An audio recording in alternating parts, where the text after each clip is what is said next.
fly into windows during the day because they interpret the reflective surfaces as the real world. So if they're in a tree foraging for food, they take flight to fly to the next tree. The tree they're actually approaching is the one they just left. And so they end up colliding with the glass, usually with fatal impact.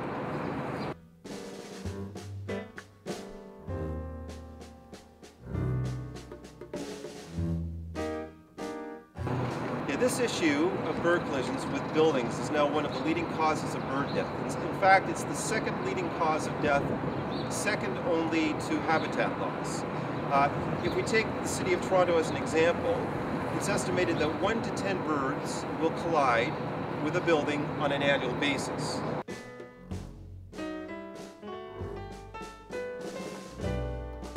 Right now, the city of Toronto has something called the Green Standard. And what it is a list of steps that developers, architects, engineers have to address in order to have their buildings constructed. Now, all these things under the Green Standard are environmentally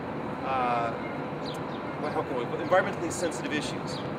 And in it includes bird collisions with buildings. So that means all new construction for the City of Toronto is required to have minimum requirements to make their glass visible to birds. Yeah, this can be an expensive fix if you're dealing with a large structure, but for residences, they don't have to invest in any fancy products. You can take an average residential home that may have one particular window that's killing a lot of birds, and you can do something as simple as hanging a series of strings in front of that window, about an inch or so spaced from each other.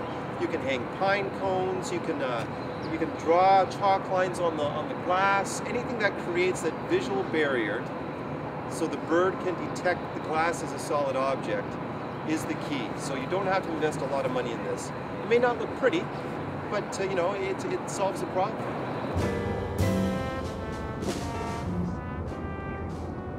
These large structures that tend to be responsible for a large number of bird deaths, the tenants that occupy these buildings have a far bigger voice than they realize. If you work inside a building that you know birds are colliding with, get the collective voice of the people that work inside your building to go to the management and say, you know, we want this problem stopped.